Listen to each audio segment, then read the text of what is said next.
Kalau orang-orang yang di YouTube itu kan ilmu awalnya ilmu harimau gitu.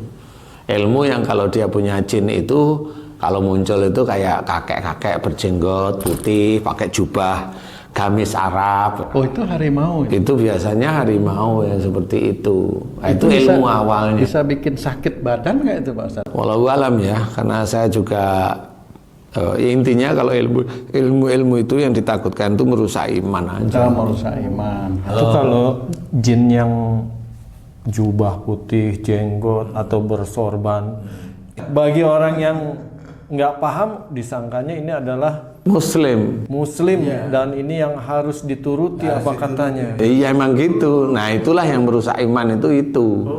Karena manusianya itu sendiri juga nggak ngerti karakter jin itu apa, nggak tahu, dan dia sendiri juga udah punya tipikal kalau yang sudah melihat yang pakai gamis, jenggotan, jubah, gamis, kan jubah ya rata-rata ya, itu mereka itu langsung tunduk gitu, duduk aja dia di bawah gini, ya sudah dimakan sama ilmu-ilmunya seperti itu. Untuk mengetahui itu yang asli gimana?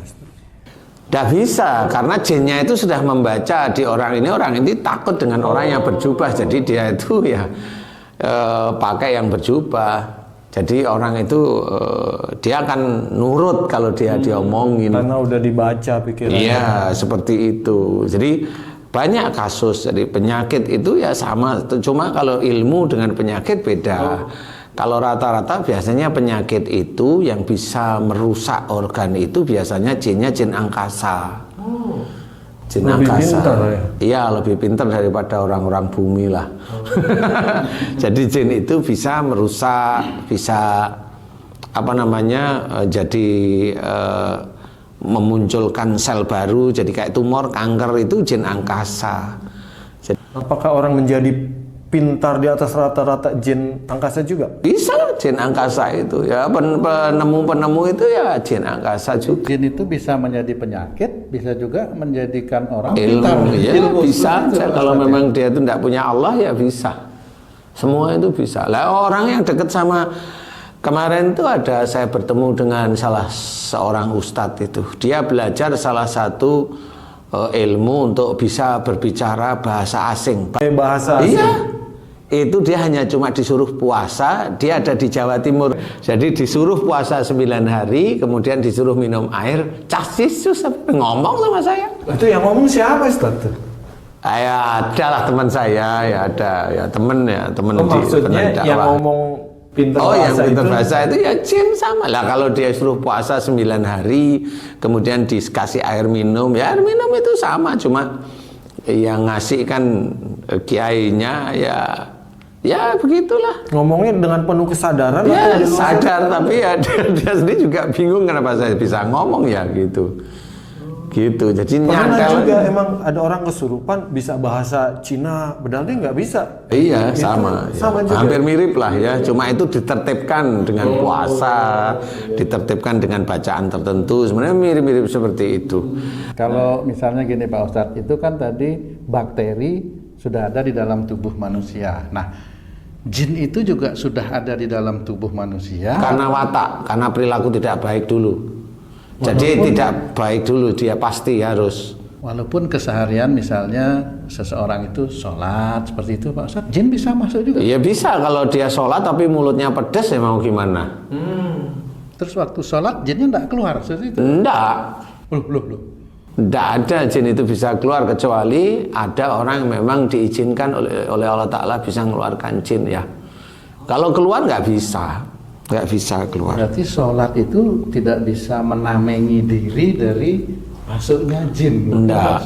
Makanya ada diceritakan inna sholata tanha anil fahsya'i wal munkar. Nah, ayat ini harus diperhatikan. Sesungguhnya sholat itu mencegah dari perbuatan keji dan mungkar. Nah, di titik inilah harus dikerjakan. Jadi bukan hanya pasif menerima bahwa setelah sholat nggak akan berbuat keji dan mungkar. Otomatis nggak berbuat keji dan mungkar. Nggak bisa seperti itu. Nah ini kebanyakan orang itu tidak menjelaskan teman-teman dakwah itu tidak menjelaskan bahwa sholat itu mencegah dari perbuatan keji dan mungkar. Itu yang bagaimana? Bukan kalau seorang sholat itu terus dia tidak melakukan perbuatan keji dan mungkar, enggak seperti itu.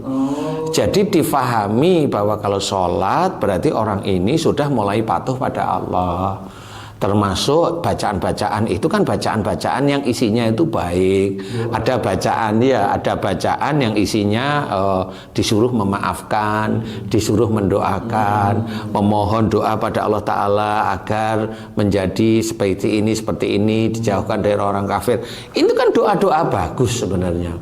Kalau kita itu memang berdoa dalam sholat itu berdoa agar dijauhkan dari orang kafir, nah kita itu tidak hanya cuma diem di doa itu, kita harus melihat apa yang dilakukan oleh orang-orang kafir, dolim, licik dan sebagainya. Walaupun ada yang tidak, kan gitu ya.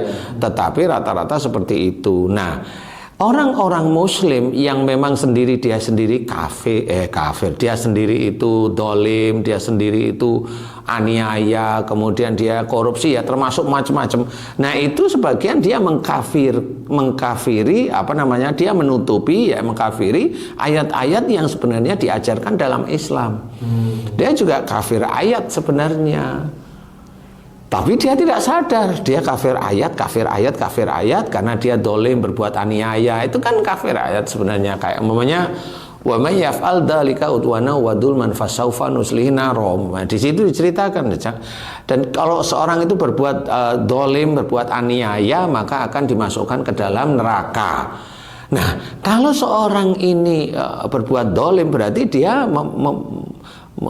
istilahnya dia melakukan kedoliman ayat demi ayat yang diajarkan oleh Allah Ta'ala. Tidak boleh berbuat dolim, pasti dimasukkan neraka.